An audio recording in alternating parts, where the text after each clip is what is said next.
Samantala, dumako naman tayo dito ngayon sa update po ni Papi Paolo na pinagkakaguluhan ngayon. Yes, pinagkakaguluhan ng mga fans kasi grabe minsan lang talaga magparamdam to si Paolo pero pasabog talaga. Yung tipong hindi po mapapakali ang puwet ng mga fans na sobrang kilig, hindi maintindihan na feelings. Grabe naman ngayon. So, eto po ay tila kuha po sa kanilang, talagang hindi kanilang talaga, no? Bakasyon nung Christmas and New Year. So, hindi pa natin alam yung exact kung saan ba talaga. And kung sino yung kumuha ng larawan na to. Parang ang kanyang prinsesa. Wait lang, mamaya ako po ay mag-iimbestiga. Baka may reflection dyan sa glass na yan. Ay, nakita ko sino yung maganda niyang photographer dyan. Charot! Anyway, sa pag-post nga na ito ni Paolo Avellino, tila nga ba ay pagkukumpirma na magkasama nga sila ng bakasyon ni Kimi no Christmas and New Year. And dahil doon ay tila nga din po ba inuutay-utay na tayo ni Pao at kanyang tinutupad ang pangako sa atin pong lahat na Kim Paunetics, Kim Paulan siya ngayong 2026, hindi ba, na siya magsasalita na. No, mukhang tinutupad na niya ang kanyang pangako na ito at inuunti-unti na nga tayo ni Paolo Avellino. Mukhang malapit na talaga tayo sa exciting part. Parang ito po yung installment ni Pao. Ang sunod ay proposal naman. Update kung paano siya nag-propose kay Kimi yung susunod na ipopose. Apaka-advance mag-isip talaga naman nga ang babaeng ito. Pagpasensahan nyo na wala lang talaga pong mapagsidlan ng kilig, saya at tuwa na para bang winner na tayo agad-agad dito sa post na to ni Paolo. Take note, wala pa dyan si Kimi, ha?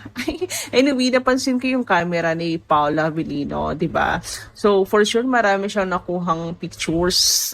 Ayan, so since yan naman pong hilig niya. And alam niyo naman kung sino ang favorite subject niyan, di ba? Siyempre, ang kanyang Diyosa na Chinita Princess, ang kanyang favorite subject talaga naman. So, for sure, marami pong masishare si Paolo ng mga pictures. Ayan, sana naman ay ibahagi ni Paolo at huwag iburo sa baul yan. Deserve ng mga fans na makita yan.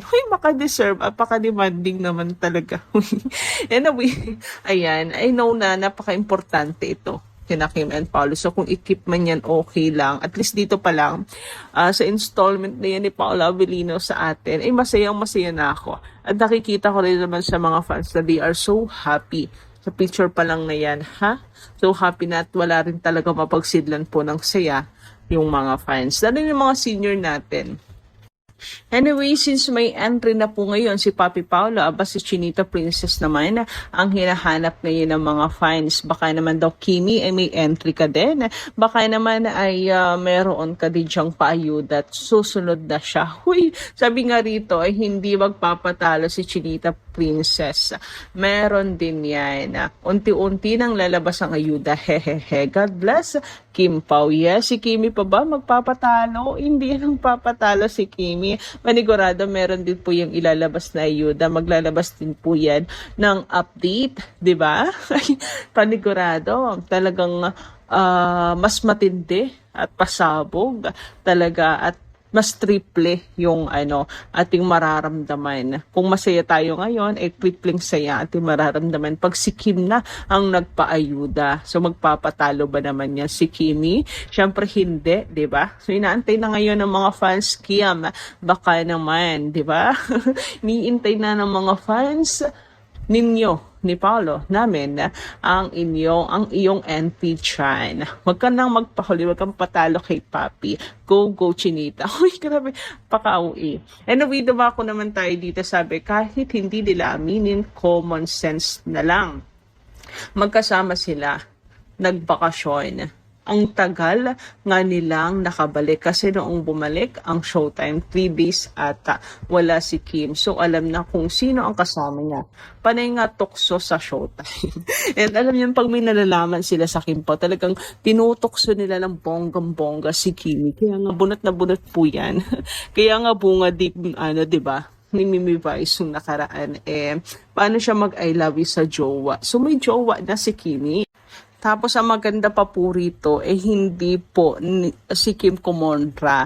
Inayaan niya lang, hindi niya denied. Sinagot din naman niya. So, confirm may jowa nga si Kim Chu. Ayan, for sure may isip yan ng mga matatalino nating Kim Pao. Alam ko matatalino kayo, kaya gets niyo yan. Anyway, dumako tayo dito naman po sa komento ni Ma'am Emelita Brayones. Maganda rin gabi sa inyo. Sabi niya, sikat kasi ang pinupuntiryan niya. Kaya kung laos ka, hindi ka talaga papansinin ng mga bashers na yan. Alam naman natin na ang Kim Pao ang sikat ngayon. Ang Ekonin, hindi naman sikat kahit hindi naman sikat kahit ano pang gawin nila para pasikatin at tabalan nila. Ang tambalan siguro nila, wala pa din. Kaya syempre, yung mga gustong mapag-usapan sa sikat na Kim Pao, kakapit. So, ayun nga. Kaya nga, bansin nyo, merong inililing kay Paolo, may inililing kay Kim, o di kaya mayroon pong nangangarap, nag-express na gusto niya makapartner si Paolo, kaya si Kim, tapos issue naman kay Kim and Paolo. Puro kapit kay Kim and Paolo, no? It's a sign kasi na Kim Pao po, talaga pong namamayagpag. And alam niyo naman ang laro sa mundo ng social media. Kailangan mong kumapit sa pinag-uusapan para ikaw ay damay. Sabi nga, di ba, bad publicity or good publicity or bad publicity, it's still publicity. Ang importante, pinag-uusapan ka. Kaya ang pangit man, napaka-brutal man ang issue na gagawin sa'yo, i-script sa'yo, okay lang. Minsan yung mga issue, hindi yan. Yung mga victim sa issue, minsan hindi talaga sila tunay na victim. Kasi sila mismo ay nagpapa-victim. Tulad ng revelation ni Mark Heras before. Walang kinalaman si Mark, pero bigla na lang siyang in-issue ni Manay Lolit Solis. Okay, na ganito ganyan, umutan daw sa kanyang 30,000, tapos ayun na, question na kung saan dinala ang pera nung kasikatan, ganyan, issue. So nagtalo pa yung mag-asawa noon dahil pinuputakte na sa social media at saka si Manay Lolit Solis talagang binatikos na kasi bakit ka ganyan? Pinagkatiwalaan ka kaya sa'yo ng utang, alaga mo yan, ganyan. Pero yung pala ang totoo is gawa-gawa lang. Gumawa lang ng issue para lang pag-usapan ulit si Mark dahil wala na daw po itong career. Ngayon, ang problema lang, si Mark pati puwati na bigla, hindi rin niya alam na siya in-issue na. Hindi nagpaalam sa kanya. But still, he's thankful, but at the same time, dahil may asawa na nga daw siya, kumalas na siya kasi hindi sanay sa ganong laro. Pero ngayon, naintindihan natin na talagang sila lang gumagawa ng issue sa kanilang sarili para lang mapag-usapan. So, ganyan ang laro ng show business. And ngayon, Kim Pao naman po ang madalas na ginagamit ngayon para mapag-usapan. And totoo naman, talagang gamit na gamit po ang Kim Pao. So kayo po, anong inyong masisay? Totoo po na totoong nag-work naman, pinag-uusapan sila because nakakapit sila sa Kim Pao. Sa balitang ito, nakikita natin ang temang pagsusumikap at pagtupad sa pangako, lalo na sa konteksto ng pamahalaan o mga programa para sa mamamayan sa 2026. Ang mensaheng inuunti-unti na tayo ay nagpapakita ng optimism kahit na marahil mabagal ang progreso. Nakakatuwang makita na binibigyang diin din ang pagkilos ni Kim Chi na tila ginagamit bilang simbolo ng determinasyon at hindi pagpapatalo, na nagbibigay inspirasyon sa mga tao na patuloy na umasa at makibahagi sa mga pagbabago. Sa kabuuan, Ang balita ay may positibong tono, nagbibigay ng pag-asa at motibasyon. Ngunit pwede ring maging paalala na ang tunay na pagbabago ay mabagal at unti-unti. Kaya't kailangan ng pasensya at aktibong partisipasyon ng bawat isa. Ang balitang ito ay naglalaman ng isang mensahe ng pag-asa at determinasyon na sa kabila ng mabagal na progreso, mayroong malinaw na hakbang patungo sa pagtupad ng pangako para sa 2026. Nakakatuwang makita na binibigyang diin ng konsepto ng inuunti-unti na tayo dahil ipinapakita nito na ang pagbabago ay hindi instant, kundi resulta ng tuloy-tuloy at maingat na aksyon. Sa maraming pagkakataon, mas madaling mawalan ng pag-asa ang tao kapag hindi agad nakikita ang resulta. Kaya ang ganitong uri ng mensahe ay nagbibigay ng pampatibay loob.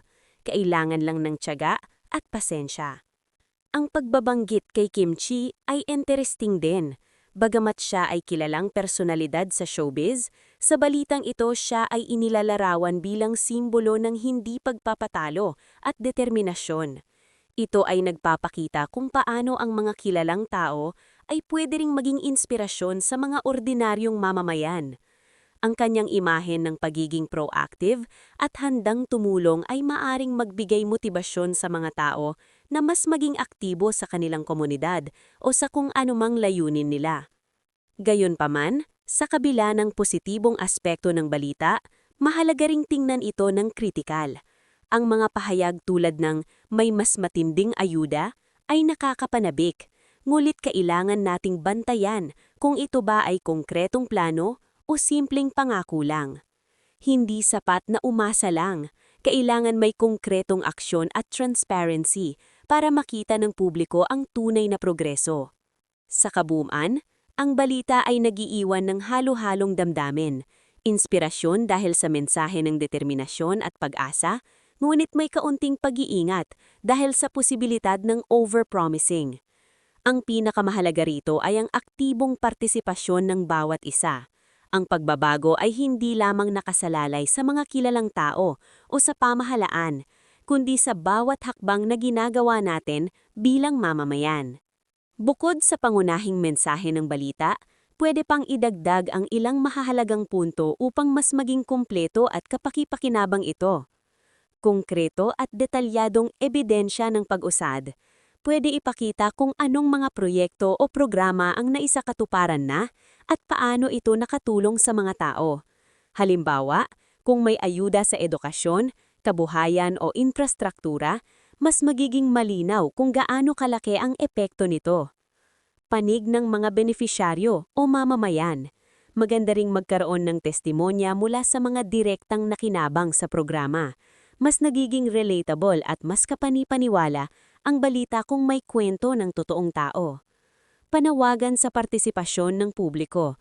Pwede ring idagdag ang mensahe na ang tagumpay ng anumang programa ay hindi lamang nakasalalay sa mga kilalang tao o opisyal, kundi sa aktibong partisipasyon ng bawat isa. Halimbawa, kung may community project, paano makakatulong ang mga ordinaryong mamamayan? Timeline at susunod na hakbang. Mas mainam kung may malinaw na plano kung ano ang susunod na hakbang sa pagpapatupad ng pangako. Magbibigay ito ng sense of continuity at transparency sa mga nanunood. Ang pag-angat ng moral at inspirasyon.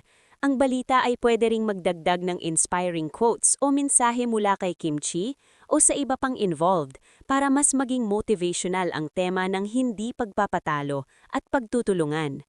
Sa ganitong paraan, hindi lang positibo ang dating ng balita, kundi informative at actionable din. May aral at may konkretong halimbawa na pwedeng sundan ng mga nanunood. Bukod sa patuloy na pagtupad sa pangako, makikita rin ang aktwal na epekto nito sa mga mamamayan. Ayon sa ilang benepisyaryo, nakatulong ang mga programang ipinatupad sa kanilang kabuhayan at pang-araw-araw na pamumuhay. Isa sa kanila ang nagsabing, "Dati nahihirapan kaming makaraos, pero ngayon may maliit na tulong na nakakaangat sa amin." Ganitong kwento ay nagpapatunay na ang pagbabago ay unti-unti, ngunit tiyak. Hinihikayat din ng balita na bawat isa ay maging aktibong kalahok sa mga proyekto at programa, sapagkat ang tunay na progreso ay nakasalalay hindi lamang sa pamahalaan o mga kilalang personalidad, kundi sa sama-samang pagkilos ng buong komunidad. Sa ganitong paraan, nagiging inspirasyon si Kim Chi hindi lamang bilang isang public figure, kundi bilang simbolo ng determinasyon at malasakit sa kapwa.